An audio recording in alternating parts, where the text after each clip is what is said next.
Welcome, everybody, to Productivity Book Group. I'm your host and facilitator, Ray Sidney-Smith. Welcome to this group discussion of the book, First Things First, To Live, to Laugh, to Learn, to Leave a Legacy, by Stephen R. Covey with A. Roger Merrill and Rebecca R. Merrill. And just a little bit about the book and the authors before we get into our dialogue. And so reading here from the book description, Stephen R. Covey's First Things First is the gold standard for time management books.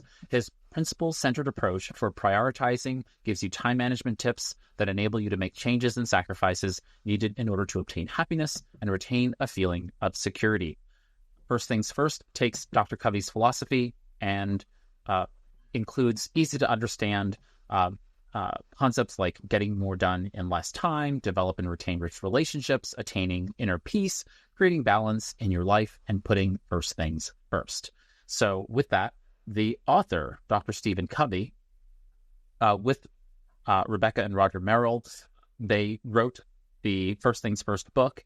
Stephen R. Covey is, of course, the deceased but renowned leadership authority, family expert, teacher, organizational consultant, and of course the founder of Franklin Covey Co. He's authored over 20 books, 7 Habits of Highly Effective People, The 8th Habit, and many, many others. And so with that, let's get into the topic of First Things First. And what are your experiences? Have you read the book before? Is this a second reading? Is this a first reading? And what are your general experiences with this book this time around? Who wants to get us started? Go for it, Pietro. I reread First Things First recently, after first having read it in the late 1990s. I had read 7 Habits of Highly Effective People just before that.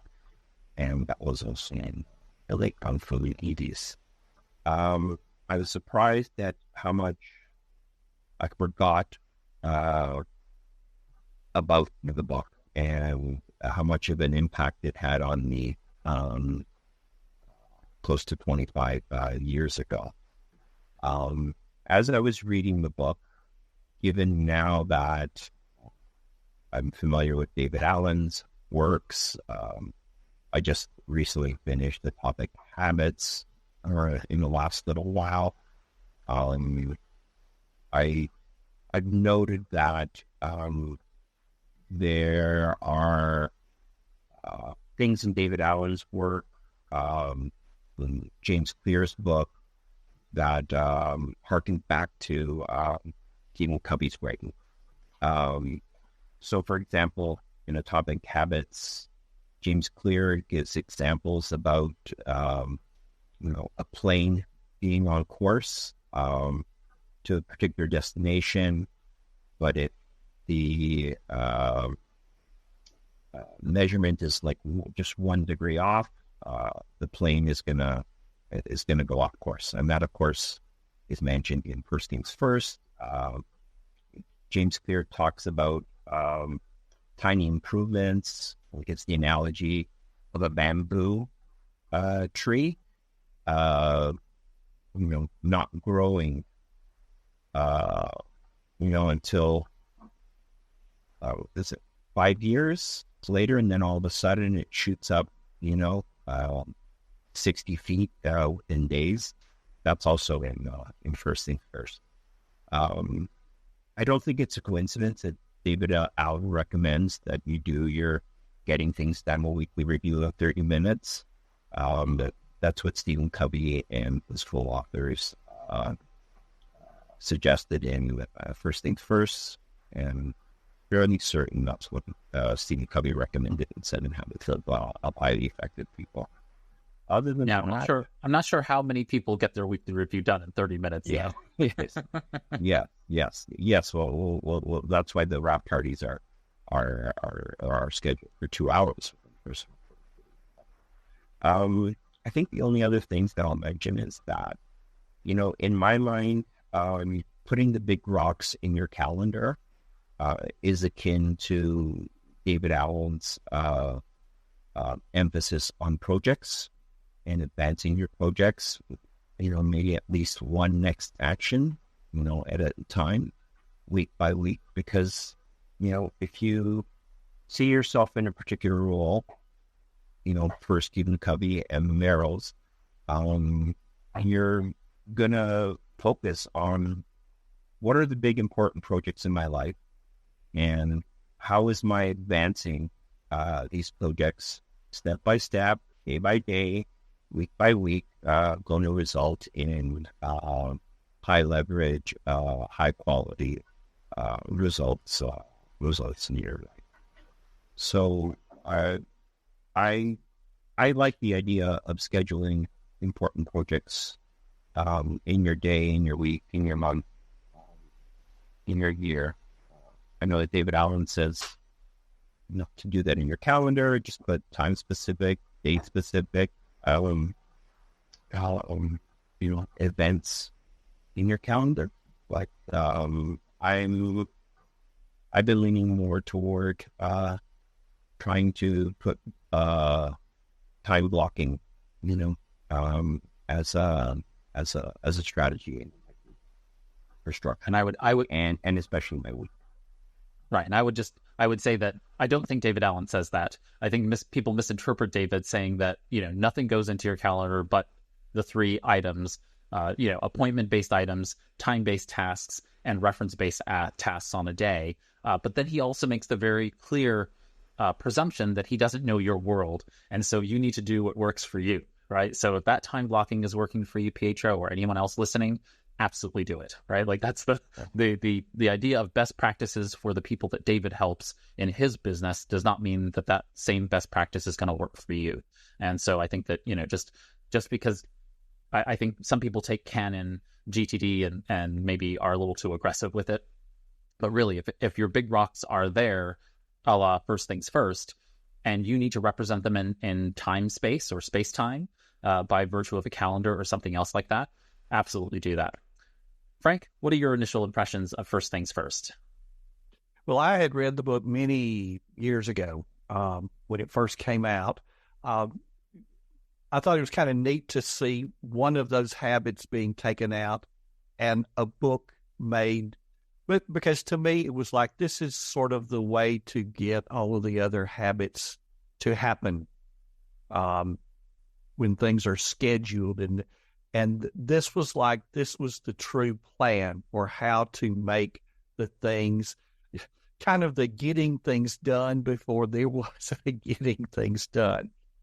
When I read it this second time, one thing that jumped out to me was the title. The book is titled First Things First, not First Things Only. I think there's a lot that's been written in time management literature about, only do those big things, only do those important things. Delegate everything else, automate things, get rid of things, only do the important things. This only says first things first.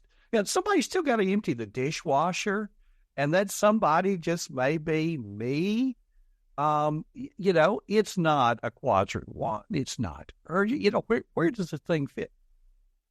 But things have got to be done. It's just we can't fill our schedule with only those things and use that as a good excuse to put off the big things. I think I got even more out of it the second time. Good reminder of the roles, the goals, making success happen through other people, with other people, than totally by yourself. Definitely. Hey, Bish, go for it. You're muted. I'm sorry about that. I did not read the full book, but I listen to books a lot. So I listened to the summary of the First Things First, I think last week after I came to know through you guys. And of course, I read recently the 7 Highly Effective People also. And there is a lot of connection between those two books. And I think it changed the way I thought before. And recently, of course, last week, I learned, the methodology of GTD. And I had hard time organizing my mind or cluttering my mind before. So after reading these two books, it's like this book, I think, gives me a sense of, a vision. So it's more strategic in nature. Like, what is a big thing that you have to focus on, your mission, vision, goals, and organizing them into quadrants. But getting the things done, I think, is done by the GTD methodology more on the tactical level, in my opinion. It's like, you have a lot of things in your mind based on these visions and everything that's going on in your life, but how do you get through them, right? That's when I think the GTD methodology can help me.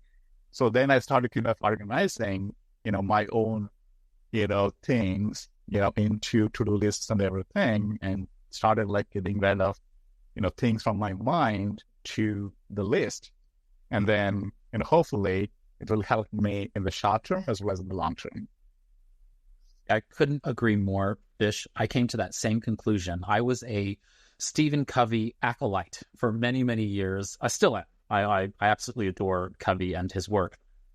And so I had my Franklin planner. I was a hardcore Covey person. And in 2001, I've told the story before, but I was in a Barnes & Noble in Arlington, Virginia, outside of Washington, D.C., and I picked up the Getting Things Done hardcover book, and it changed my life, right? It showed me that I could have the 7 habits of highly effective people and this concept of first things first, managing the mission, vision, and driving force for what I needed to do in my world. And then on the tactical, the ground level, as David Allen calls it, the action level, I now knew that I needed to identify next actions in order to move my week to week progress.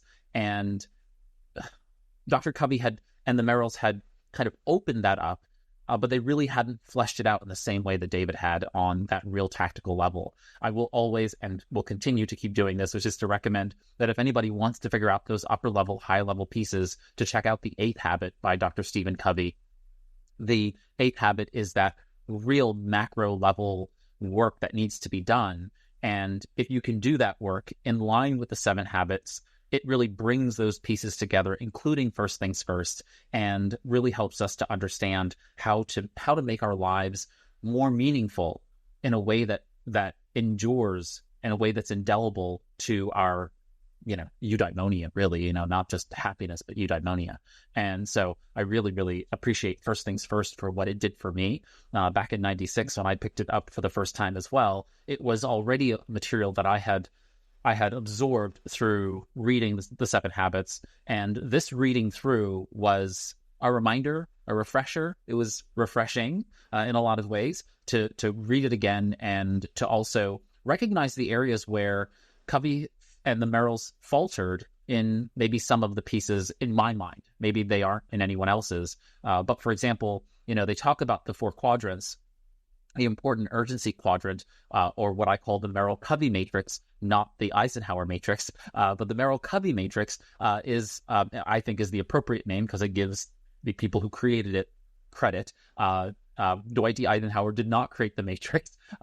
He just mentioned the idea of urgency and importance, but the Merrills and Covey created the concept of the 4 quadrants. And so for anybody who doesn't know, the 4 quadrants are urgent and not urgent, important, not important, and each of those creates quadrant 1 through 4. And so the very shorthand to that is that quadrant 1 is urgent and important, the things that you need to act upon right now. There's quadrant 2, which are those things that are not urgent but important, and those are the things that you want to plan and execute. This is slow burn stuff. Then there's quadrant 3. Those are things that are urgent but not important. Those are things that are needed to be delegated for the most part, but we should defer to delegate those items as much as possible. And then quadrant 4, which is just like time wasters. Those things are not important, not urgent, and we should try to eliminate them to some effect. Now, I think there is a missing element in the Merrill-Covey matrix, and that is maintenance. There's a real important component to maintenance, and some people would put that perhaps into quadrant 2, right? That would be a not urgent but important aspect of things in the planning perspective. But planning is not the same as maintenance, right? Maintaining your lists, doing your weekly review a la GTD, or your weekly review a la first things first, that is a maintenance level item. Making sure that you are reviewing your calendar and getting your calendar up to date, making sure that you're processing your email and making sure your email inboxes are in control. I'm not even talking about inbox 0, right? Making sure your web browser tabs, what I call tab 0, keep getting all of your your browser tabs and windows to a manageable level and under control. Those are issues of maintenance. They are not urgent and not important on one level, but they are not urgent but important on another level. And I feel like that's a missing element. It has always been a missing element in most productivity methodologies that I've seen. I think maintenance is so important, and yet we delegate that to a place of being, oh, well, my assistant can do that, or technology can do that, or it's not important enough for me to give time to. And so that is the one element I always feel like when I read this book or other books that miss that particular piece. Maintenance is the ground level activities that keep, it's like filling in the potholes, right? You can still drive on the road, but when a pothole gets big enough, you're going to start ruining your suspension. You're going to start popping some tires, breaking axles, right? And you really don't want that in a lot of ways. And so I feel like we need to remember that in light of this framework, which is very powerful, we do need to maybe put a central circle in the middle, which is maintenance. How do we maintain all of these systems, all of these tools? Because it takes up space and time in our world. And I feel like that's kind of a missing element. So that being the case, let's talk about some of the, does anybody else have any first impressions that they want to share? Okay, so what I wanted to do was to talk a little bit about some of the primary concepts, and we can touch on them. If you have thoughts, feel free to jump in and share your thoughts. So Covey talks about the concept of the clock and the compass. And he talks about this from the perspective that the clock itself represents our appointments, our schedule, our goals and activities, and so on and so forth. Whereas when we think about the compass are our vision, values, mission, principles, conscious and direction. And this is a very powerful paradigm for us being able to understand that we have things to do, but then we have a direction in which to coordinate and direct our lives. Did that resonate with you? Did you have questions about it? Did you have feelings about that in any way? Yeah, and in there when they talk about, your 80th birthday, how do the things on your list shape up to what impact will have, when you're 80? So that all of the things that are on the list or that are on the calendar that are moving you forward, due north or whatever. We're getting all these individual things, but what direction is the whole thing moving us in? Yeah, I frequently utilize this in my own GTD-inspired productivity system, which is that I always think about the fact that, when I'm 80, I want to be able to, run around with if I don't have children, it'll be great grand nieces and nephews, whatever they're called. But I want to be able to have my nieces and nephews' children, scampering in the front yard, throwing around the ball, kicking the soccer ball, whatever it might be. And so today, what I can do about that is I can eat healthy, I can exercise, I can attempt not to injure my shoulder in CrossFit. But, I could do all of those things. And I know I know absolutely today why I'm doing this workout, because it ties to that upper horizon. And to a great extent, that is where Covey and the Merrills are really talking about this, that compass is there because I know what I want the future to look like. And the future is directly connected to what I do in the present today. It's slow burn and it doesn't feel significant in the moment unless you tie it to the significance of the future. And it doesn't have to be the distant future like 80. But I also use this principle very, very well in my day-to-day life when I get frustrated with people, which is something that happens. I'm a fairly patient person, but, still frustration happens. But I always think, will I be frustrated with this person 40 years from now because of this?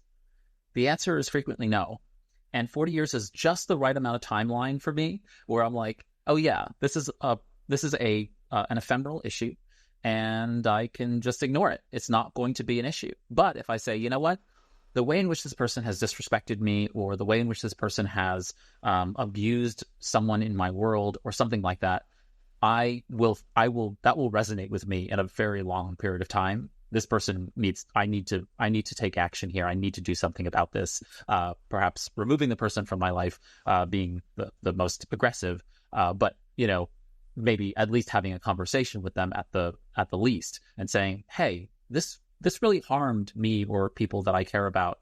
And can you not do this? Right. And so it helps me gauge, because of that timeline, like when we think about it from that very, very long-term view, things become perspective changes on how we respond to things. And I think that really helps me from being the New Yorker that I am, wanting to say what I really think versus what really should be said and what's the appropriate healthy response to activities. Any other thoughts on the compass? Go for it, Vish.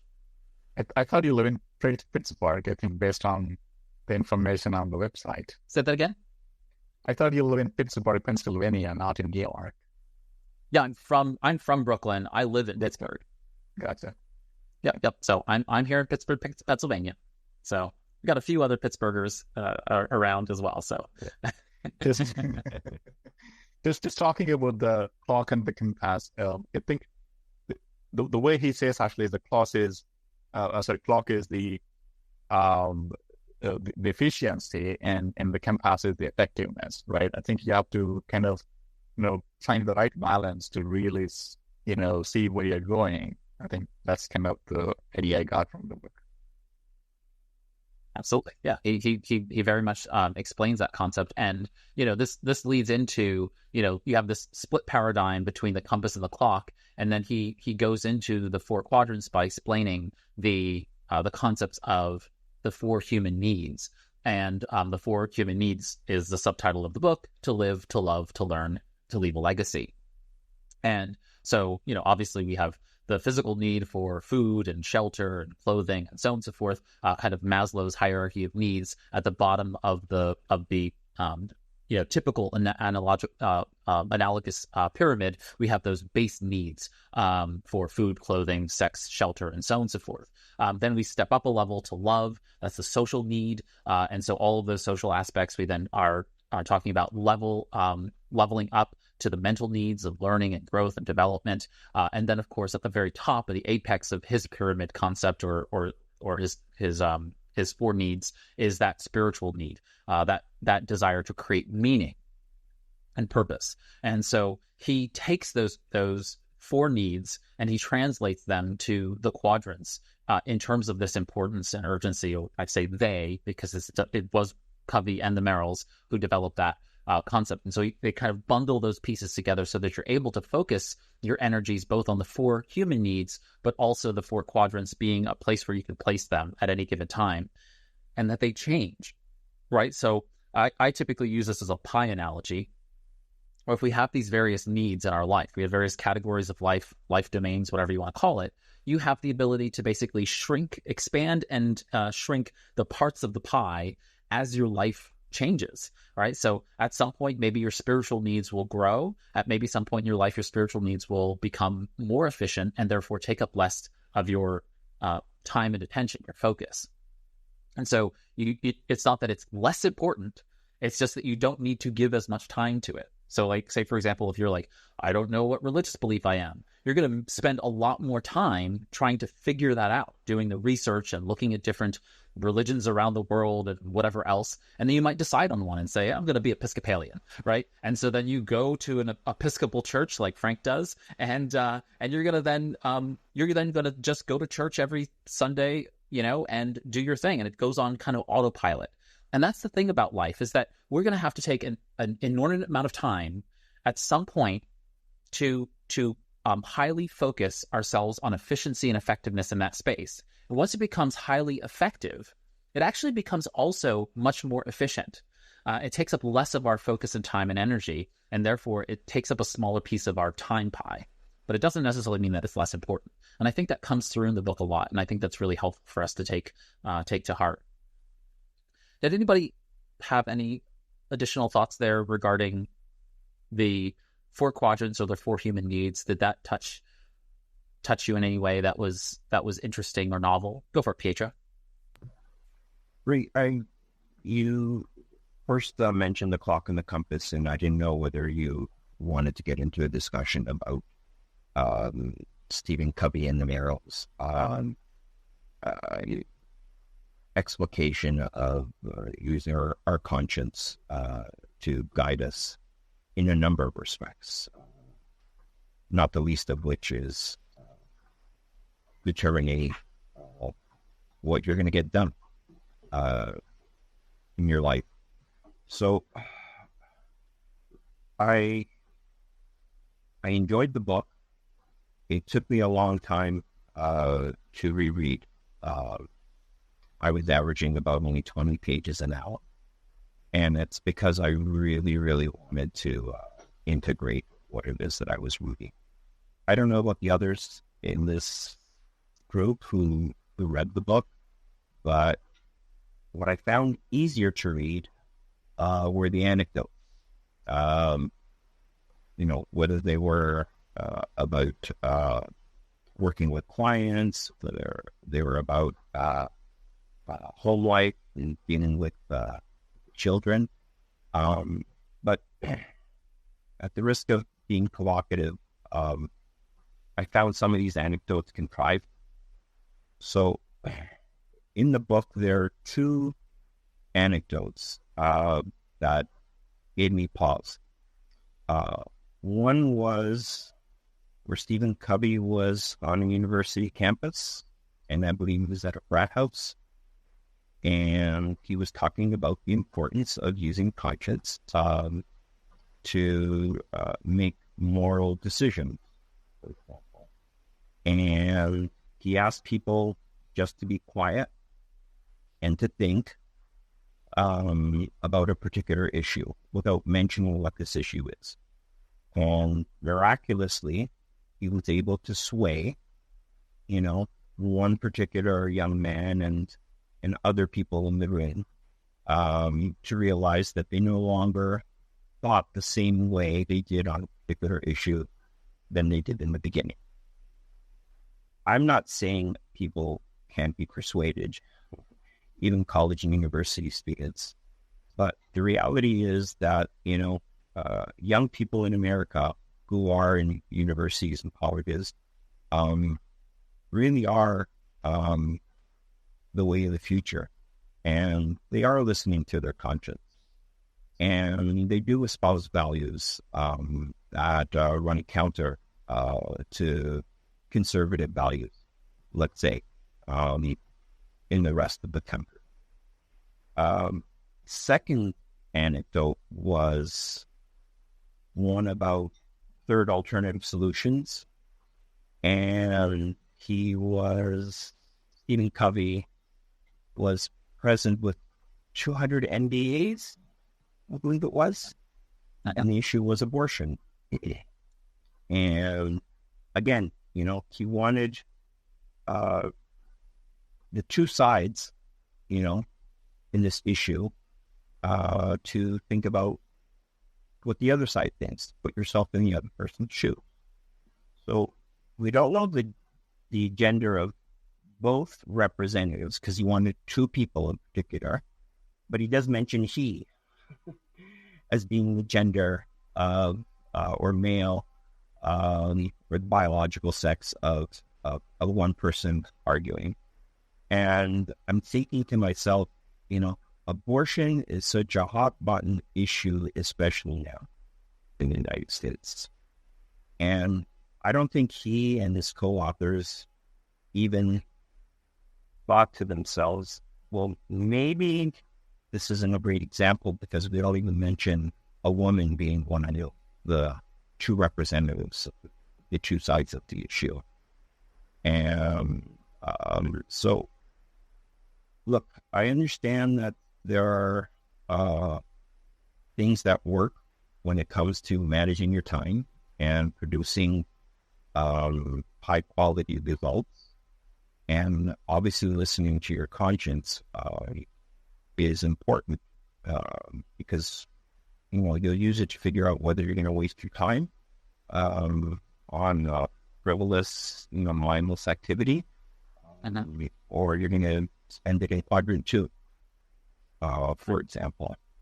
But this idea that there are foundational principles is something that I struggled with when I read the book. Not the first time when I read it in the 1980s. And I just wanted to mention. Yeah, and I appreciate that. And I think that, our sensibilities our sensitivity to these issues have changed over time.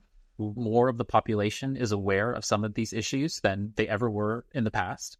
Like communication has expedited, and therefore we all have differing opinions and growing opinions about particular issues. And I think some material just doesn't age well, especially written by certain people. We've read books together where we're like, ooh, that sounded really sexist, or that sounded really just like cringy. And so that just happens. And I think it's important for us to recognize that and to be aware that, that's something that we should check ourselves on, especially with these anecdotes. I will say that, Dr. Covey, I have seen him in real life present on occasion, and he could sell ice to Eskimos, right? This is a man who he just has that charisma, and so I can see him in these circumstances, and I've witnessed him do this kind of exercise with people, not the ones specifically that you're talking about, but trying to show empathy from two different sides.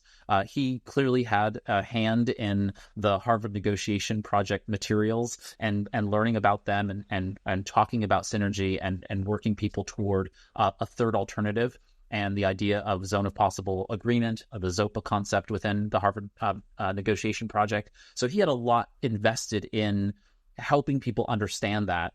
And since his material isn't specifically focused on just task management, just, getting things done, it was on this whole idea of the whole person achieving in life. And so it's just like, for me, it's like one of those things where I can see where he was in good faith going, both the Merrills and he were going, but obviously, some material just doesn't age well. So, but I appreciate I certainly appreciate your bringing it up and talking about it. Do we want to talk about any of the kind of mechanisms that were discussed in the book about getting to developing ourselves? He specifically has a series of tasks that he thinks you should do, like developing a mission statement, a personal mission statement. He talks about the use of personal journaling as a mechanism for being able to move forward with your world. What are some of the things that you kind of excised from the material that you thought would be useful for yourself to use? Yeah, to me, that was among the more favorite parts of the book. I'm a very tactical person, so the roles and that sort of, I'm sort of, okay, how do we do that? How do I wrap my head around that so that I know what to do in the next hour to make progress on some of that? I guess that's one of the reasons that David Allen appealed to me when I ran across him in like 1997, before he was ever getting things done. And, and to continue talking about David Allen for just a second, it sort of stood out to me as being the opposite of Stephen Covey. That Stephen Covey's talking about mission, and then we eventually get down to the tactical, where David Allen was going the other way. And then they both sort of meet in the middle, so they really weren't opposite after all. It was just a different approach. But, I really enjoyed where it talked about, all right, well, we do have these different roles. Sit down and nail down exactly what are yours in your life. And that's not a question anybody else can answer for you, but it's important that you answer it for yourself. Okay. And now, what are the things you're going to do about each one of them? It made it doable, and really helped to connect what's my overall planet, what's my purpose for being on planet Earth with what am I going to do today? Go for it, Elena. I'll chime in there because I also really liked that part about the roles. I'm not going to lie, that part actually, when it kind of arrived, was like a little bit of a relief for me, because I had sort of an existential crisis at the beginning of the book, just faced with that idea of like, what's most important. I'm just one of those people that's just like always got my hand in about 1,000 pots. And I'm a mother, a young child that demands a lot of my time. And so I'm constantly feeling that pressure to, that sense of there's never enough time, that scarcity mindset kind of a thing. And also that societal pressure of like, well, what do you value more, family or your work? When I'm really passionate about my work and I have to work a lot, right? And so I'm always kind of balancing that. So existentially, I was having a bit of a moment there at the beginning, just trying to get on board. But finally, when we arrived at that part with the rules, that helped me feel like, okay, you're right. We are returning to this idea of like balance and the fact that, focusing on what's most important can actually be spread across a variety of contexts, which is how I like to think of it, right? Like I like to think about being, and obviously in the moment you triage what's truly important. And a lot of times family does win out, but generally when I'm planning for my life and my tasks, and I like to have that balanced approach of looking at the different roles I play and, trying to make progress and move the needle with all of them. So I really like the part about the rules as well. Yes, I can agree more on that topic. Right after I finished reading or listening the book of 7 Habits, I was going through a rough time that time, about 6 months ago, right? And then I spent some time reflecting on myself, and I did some homework about thinking through that process. Like I wrote down my mission, vision, personal, business and family, finance, and that gave me an opportunity to really see where I am currently and where do I want to go. But now, if you ask me, I think I forgot about it. And I think it's a matter of like, okay, I have done it, but how do I keep it up, with it, on regular basis, right? Because, as Elena said, have family situation that's going on, you have, urgent things that are coming along that you're kind of knocking the tasks out and all, but still, you're losing this mission, vision and everything. And I think for me, I need to remind myself on a regular basis saying, hey, this is where I want to go, or this is what my mission is, or focus, should be. And then constantly remind myself so that I am more, accomplished and more successful than just, sticking to my urgent things that I'm doing on a regular basis, I think it is time for me to again do another reflection and update, some of the things that I have done in the past, so that, at least now I have more information. And after I read this, book of David Allen, and I know how I can get things done now. So I think I can combine these two approaches to become more productive in my life. Linda and then Pietro. So I've been quiet because I did not finish the book, but I do have a question. So this is bouncing off of what you said, Elena. So my question is the idea like the first things first is your value across your roles? So it's not like one thing is really important to me and everything else is possibly going to suffer in wake of that. But like I have a certain value, like I don't know what it would be, but because I have no clue what I'm doing here. But I have one certain value that's important, and in all the roles that I play, that is what comes for. Like let's say it's honesty, or I don't know, integrity, or some kind of value that is really important, authenticity, and then across all my roles, that's what's primary, or is this a completely different thing and I'm completely confused? So that's a question. Linda, do you want to tackle that, or do you want me to respond? You can go for it. So this is how I would explain, Linda. From my perspective, we go back to integrity, right? Basically, all of your values within your mission statement or otherwise, or vision statement for that matter, need to be integral, right? They need to be integrated with one another. So they cannot be in conflict with the other. That does not mean that you have to prioritize. I mean, if you prioritize everything, you're prioritizing nothing, right? So you must be able to put forward a priority at a time, or a few things at a time, for which you are going to make concerted effort toward an end. At that point, like we talked about earlier, it's like you put concentration into an area of your life, a life domain, and then that becomes under it goes into maintenance mode, right? You do the maintenance items, and it stays in that space. And therefore, now you have enough time and attention to give to the next thing. So it's not that the other things are suffering. They're just in maintenance mode where they are at, while you improve, while you optimize the thing that you're focused on, right? So I'm in an education program. My education needs to be prioritized, and that means other things in my life need to go into maintenance mode. I cannot improve those other things in a focused way because I'm focused on this one thing right now. The exception to that is that rising tide lifts all ships in a way. So if I'm fixing my efficiencies with regard to studying, taking tests, attending class efficiently, those kinds of things, then that's going to make me better at all the other parts of my life that may have been laggard. And so I'm going to get better at getting better by virtue of all of those things anyway. So it is a temporary first things first. So the first things first is, this is what's important right now, and this is what's in the focus, and then the other things, like you said, are on maintenance until. So it is actual, like, a goal first things first, not a value.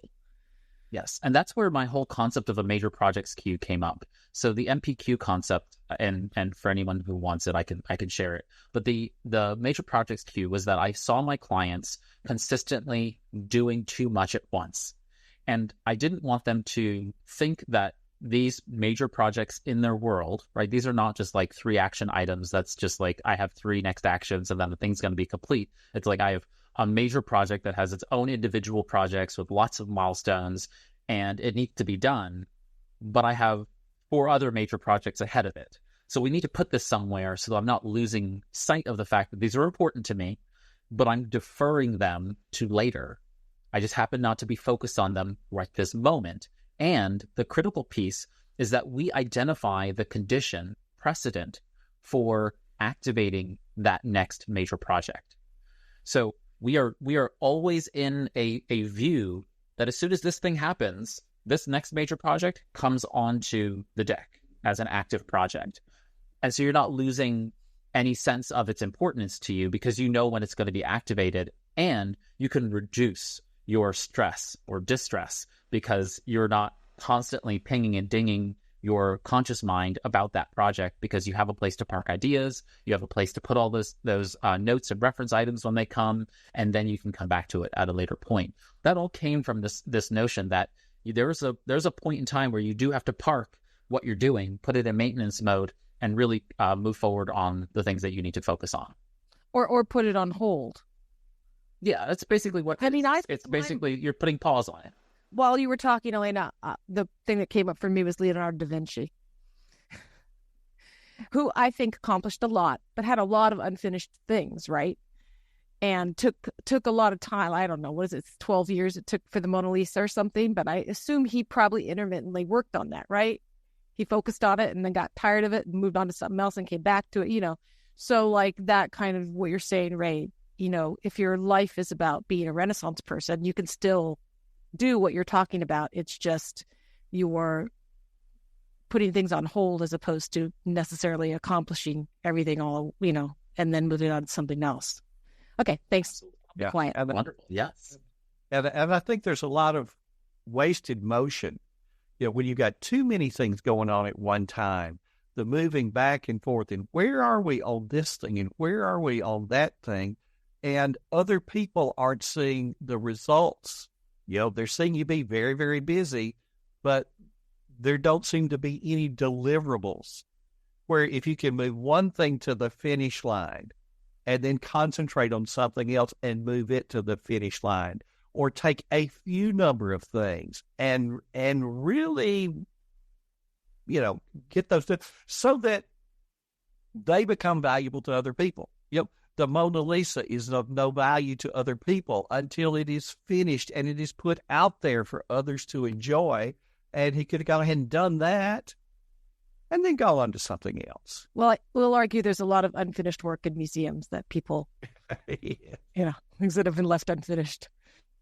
And honestly, I would love to get to the end of my life and have both many deliverables and many things as works in progress, right? Like, I don't mind dying with unfinished business because it means that I was living and being fruitful up until my very end. If I closed out all of my projects and just stared at the ceiling and waited for myself to die, that isn't living, right? And so I might as well die at that moment, as opposed to continue living and continue creating and being generative in my life for as long as I have it, and as far as I'm aware, I have this one life and I'm going to take as best advantage of it until the end. And so I want to have unfinished business when I pass away, because that will give me that satisfaction that my generations after me will have known that I was active and in pursuit of something and creating meaning for myself until my dying day. So, Pietro. So, Ray, you had asked us in terms of mechanisms. What is it that we're about to implement as the result of reading first things first? So I definitely started journaling, not once a day. It was Stephen Covey and Merrill suggested, but I am going to try to start doing it once a day. And people are thinking, well, in a day, you have so many things to do. I'm always complaining about, or at least I used to complain, not being able to get all of these things done. You've got my, next actions list too long. How can I possibly spend time, or afford the time to do some personal journal? Well, it's about the thought versus the compass. And if you're going to use your compass,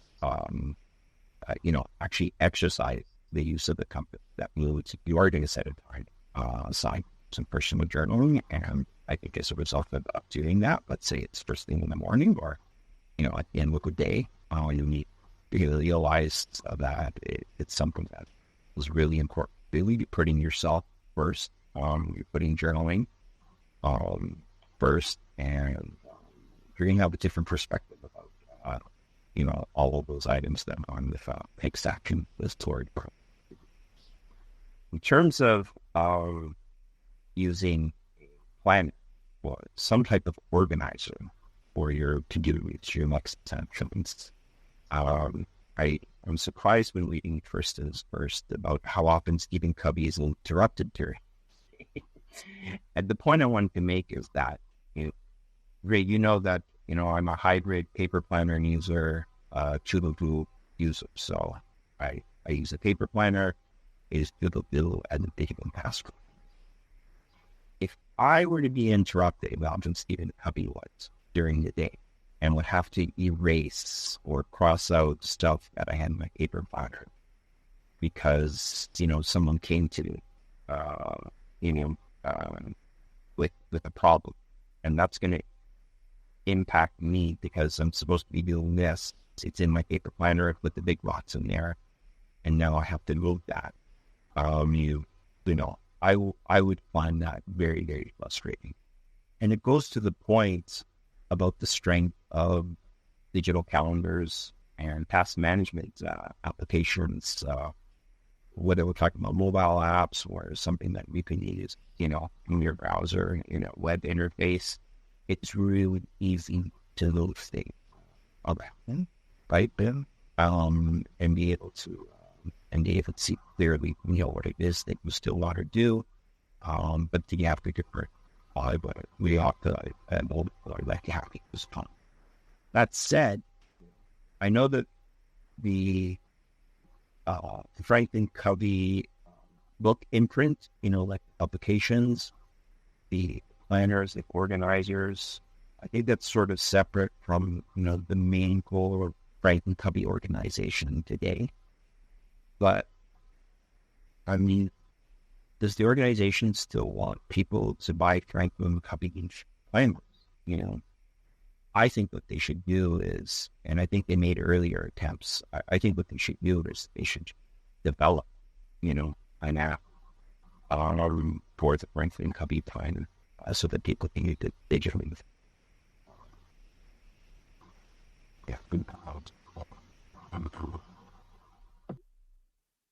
I've got thoughts along that same line. I'm wondering if both getting things done and, first things first, along with the 7 habits, were written now, how they might be different in an age where we do have so many digital tools. I know way back when, the thing that we all hated about the Franklin Planner or the Day Timer was whatever you didn't get done, you had to rewrite on those pages tomorrow. And then you had the Time Design Planner, which was the one David Allen had used, that had the whole next actions idea, where here were your next actions on a page that just, you pulled it out and you moved it from day to day to day to day. So, and there's so many things out there now that if you wanted to design, something around, say, the quadrants, that, okay, everything gets a due date, and I'll use the priority field for quadrant 1, 2, 3, and 4, with each of the priority fields being one of those 3 things. So there's so many things out there where we could adapt whatever software's out there to that Merrill Covey quadrant approach, if that's what we wanted to do. And we never have to rewrite a thing. So easy now for, if we are interrupted and we're not able to get to what's there, that it's okay. I could just, with a click of a button, move these things for tomorrow, instead of, at the end of today, I'm going to spend 45 minutes rewriting all the stuff I didn't get done today and punishing myself. Well, I think the Franklin Covey company is still very much dedicated to paper, and I don't think they're gonna change all that much. I know that that is the Franklin Planner company, and so their Franklin Planner is independent of Franklin Covey, although they are the exclusive licensee of from Franklin Covey for the planner. But they have so many different paper products. And I believe Covey has tried their hand in producing some level of technology in the past, and just really hasn't had a lot of success. There is a really great Merrill Covey matrix-based set of apps in the app stores. So I guess they also probably are competing with the fact that, the idea is out there and people are already producing it. But we are coming up on time. And so I wanted to make sure we had a little bit of time for everybody to let me know, based on having read this book, would you recommend the book? And if you would recommend the book, then kind of what's the archetype of the person to whom you would recommend that book? So I'll start. I think this is it's one of those books that is canon, right? It's foundational to so much other material. I would highly recommend that they read The 7 Habits of Highly Effective People first, then read something like First Things First, because then they would have a foundation for really the Covey concepts of where this fits in line with things. And I think the person who would be open to it is somebody who's fairly new to methodologies, personal productivity methodologies, at large, and giving them an opportunity to kind of see one kind of methodology being implemented that's a more high-level perspective. So that's where I would go. Frank, how about you? I would definitely recommend this to anybody. And the person I think who would get the most out of it would be the person who's already fairly well organized to start with. If you said, okay, Frank, you got getting things done and you got first things first, in which order should somebody read them? I would say first read getting things done, so that you've got the framework for the tasks. And then now how to implement the compass. You've got a way to handle the paperwork. You've got a way to handle your emails. You've got a handle on all this.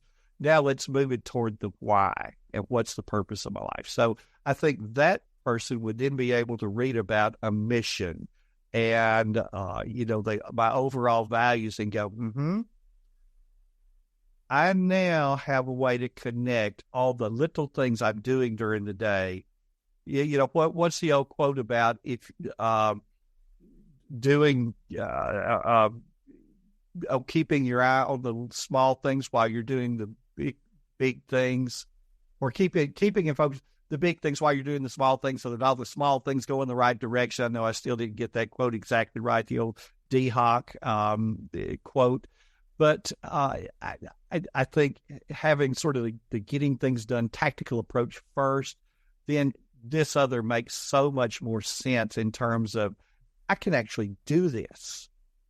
I'll agree with Frank almost word for word. I'll just add that, I'm a counselor, so I'm often working with people. And if I have someone who's neurodivergent, maybe with ADHD, or really struggling with like executive functioning skills, I would definitely, kind of like Frank alluded to, still send them in the direction of getting things done, just because I feel like it really explicitly teaches the nitty gritty of some of those executive functioning pieces and how to get some relief really quickly from that overwhelm.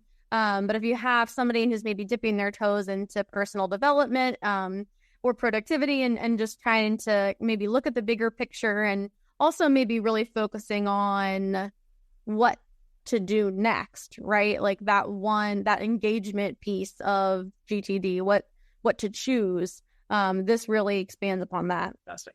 Anyone else? I will close out by noting that for those who want to get started somewhere with regard to the tasks, one of the major things that Covey and the Merrills advocate for is doing the mission statement.